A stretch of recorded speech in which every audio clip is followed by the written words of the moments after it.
میرے حبیب جو تیرا گستاخ ہو وہ حلال کا نہیں ہو سکتا، یہ نص ہے قرآن کا، اور جو تیرا عاشق ہو وہ کبھی حرام کا نہیں ہو سکتا۔ یہاں سے آ کر کیٹاگری بن جاتی ہے، دو دھڑے بن جاتے ہیں، دو طبقے بن جاتے ہیں۔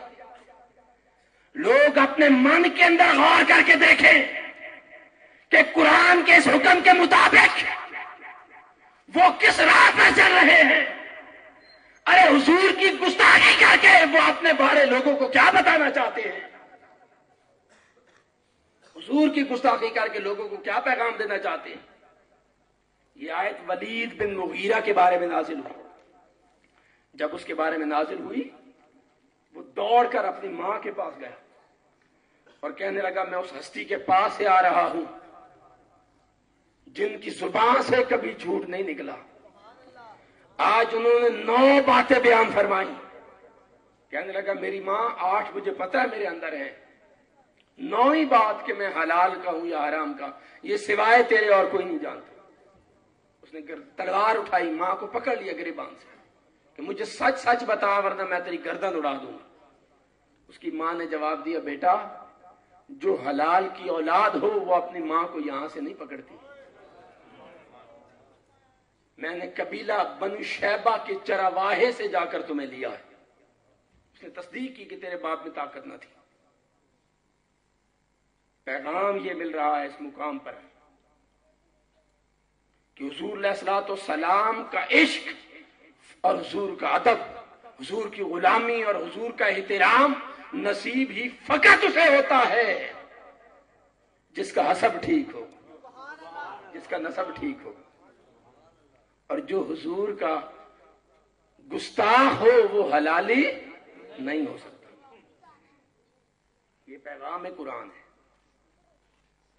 آپ لاکھ دلائل دیں، سمجھائیں، آیات پڑھیں، بھئی آ جاؤ حضور کو مان لو، حضور کے علم کو مانو، حضور کے تصرفات کو مانو، تکبیر بالیاد کو مانو، حضور کے اختیارات کو مانو، حضور کی استعانت کو مانو، حضور کے توسل کو مانو، حضور کی بارگاہ کی حضوری کی مانو۔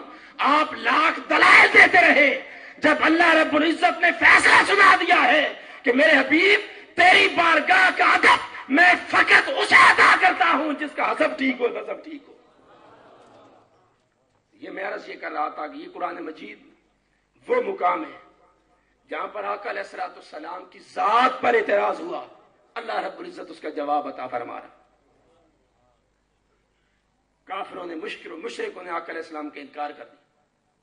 قرآن مجید کہتا اور کہنے لگے لست مرسلا، آپ مرسل نہیں ہیں، اللہ کے رسول نہیں ہیں، اس کی طرف سے بھیجے ہوئے نہیں ہیں، آپ نے اپنی طرف سے یہ دعویٰ کر رکھا ہے۔ حضور کی رسالت کا انکار کر دیا، آقا کے نبی ہونے کا انکار کر دیا۔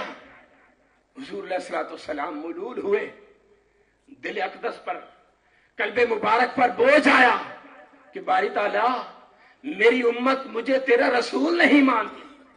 اللہ رب العزت نے فرمایا میرے حبیب، اور کمال درجہ ہے آقا کا کہ جب بھی دل پر ملال آتا اللہ رب العزت پہلے حضور کی ذات کی قسم اٹھاتا پھر اس اعتراض کا جواب عطا فرماتا تھا۔ کافروں نے کہا لست مرسلا، آپ مرسل نہیں ہیں۔